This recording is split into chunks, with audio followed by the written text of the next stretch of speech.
ఆదికాండము 45వ అధ్యాయము. అప్పుడు యోసేపు తన యొద్ద నిలిచిన వారందరి ఎదుట తను తాను అణుచుకొన జాలక నా యొద్ద నుండి ప్రతి మనిషిని వెలుపలికి పంపివేయడని బిగ్గరగా చెప్పెను. యోసేపు తన సహోదరులకు తను తాను తెలియజేసుకున్నప్పుడు ఎవరినూ అతని యొద్ద నిలిచి ఉండలేదు.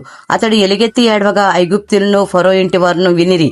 అప్పుడు నేను యోసేపును నా తండ్రి ఇంకా బ్రతికి ఉన్నాడా అని అడిగినప్పుడు అతని సహోదరులు అతని సముఖమందు తొందరపడి అతనికి ఉత్తరం ఇయ్యలేకపోయేరి. అంతటా యోసేపు నా దగ్గరకు రండని తన సహోదరులతో చెప్పినప్పుడు వారు అతని దగ్గరకు వచ్చిరి. అప్పుడు అతడు, ఐగుప్తునకు వెళ్ళునట్లు మీరు అమ్మివేసిన మీ సహోదరుడైన యోసేపు నేనే.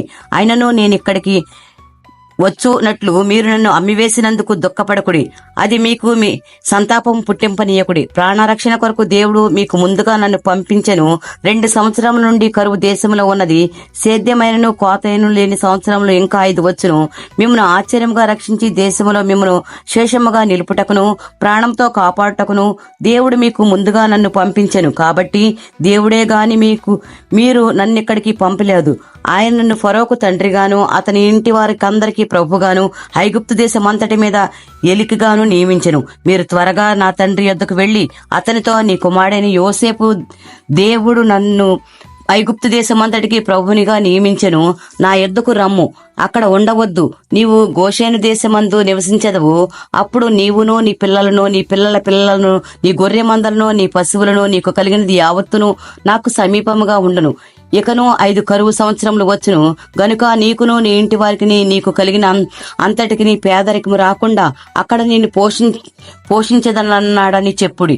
ఇదిగో మీతో మాట్లాడుచున్నది నా నోరే అని మీ కన్నులను నా తమ్ముడైన బెన్యామీను కన్నులను చూచున్నవి.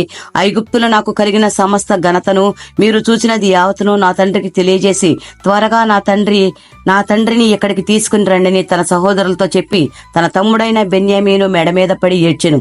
బెన్యామీను అతని మేడ మీద పడి ఏడ్చెను. అతడు తన సహోదరులందరినీ ముద్దు పెట్టుకుని వారి మీద పడి ఏడ్చిన తరువాత అతని సహోదరులు అతనితో మాట్లాడిరి. యోసేపు యొక్క సహోదరులు వచ్చిన వర్తమానము ఫరో ఇంటికి వినబడెను. అది ఫరోకును అతని సేనలకును ఇష్టముగా ఉండెను. అప్పుడు ఫరో యోసేపుతో ఇట్లను, నీవు నీ సహోదరులను చూచి మీరిలాగు చేయడి, మీ పశువుల మీద బరువులు కట్టి కనాను దేశమునకు వెళ్లి మీ తండ్రిని మీ ఇంటి వారిని వెంటబెట్టుకుని నా యుద్ధకు రండి. ఐగుప్తు దేశమందలి మంచి వస్తువులను మీకిచ్చేదను. ఈ దేశం యొక్క సారమును మీరు అనుభవించెదరు. నీకు ఆజ్ఞ అయినది కదా, దీని చేయడి. మీ పిల్లల కొరకును మీ భార్యల కొరకును ఐగుప్తులో నుండి బండ్లను తీసుకుని పోయి మీ తండ్రిని వెంట పెట్టుకుని రండి. ఐగుప్తు దేశమంతటిలోనున్న మంచి వస్తువులు మీవే అగును గనుక మీ సామగ్రిని లక్ష్య పెట్టకూడని చెప్పుమనగా ఇశ్రాయేలు కుమారులు అలాగునే చేసిరి. యోసేపు ఫరో మాట చొప్పున వారికి బండ్లను ఇప్పించెను, మార్గమునకు ఆహారం ఇప్పించెను. అతడు వారికి 2 దుస్తుల బట్టలు ఇచ్చెను. బెన్యామీనుకు 300 తులముల వెండియు 5 దుస్తుల బట్టలు ఇచ్చెను. అతడు తన తండ్రి నిమిత్తము ఐగుప్తులో ఉన్న మంచి వస్తువులు మోయిచున్నది 10 గాడిదలను, మార్గమునకు తన తండ్రి నిమిత్తము ఆహారమును ఇతర ధాన్యమును తినుబండారములను మోయిచున్న 10 ఆడుగాడిదలను పంపెను. అప్పుడతడు తన సహోదరులను సాగనంపి వారు బయలుదేరుచుండగా మార్గమందు పడకుడని వారితో చెప్పాను. వారు ఐగుప్తులో నుండి బయలుదేరి కనాను దేశమునకు తన తండ్రి అయిన యాకోబునొద్దకు వచ్చి యోసేపు ఇంకా బ్రతికియుండి ఐగుప్తు దేశమంతటిని ఏలుచున్నాడని అతనికి తెలియజేసిరి. అయితే అతడు వారి మాట నమ్మలేదు గనుక అతడు నిశ్చేష్టుడాయెను. అప్పుడు వారు యోసేపు తమతో చెప్పిన మాటలన్నిటినీ అతనితో చెప్పిరి.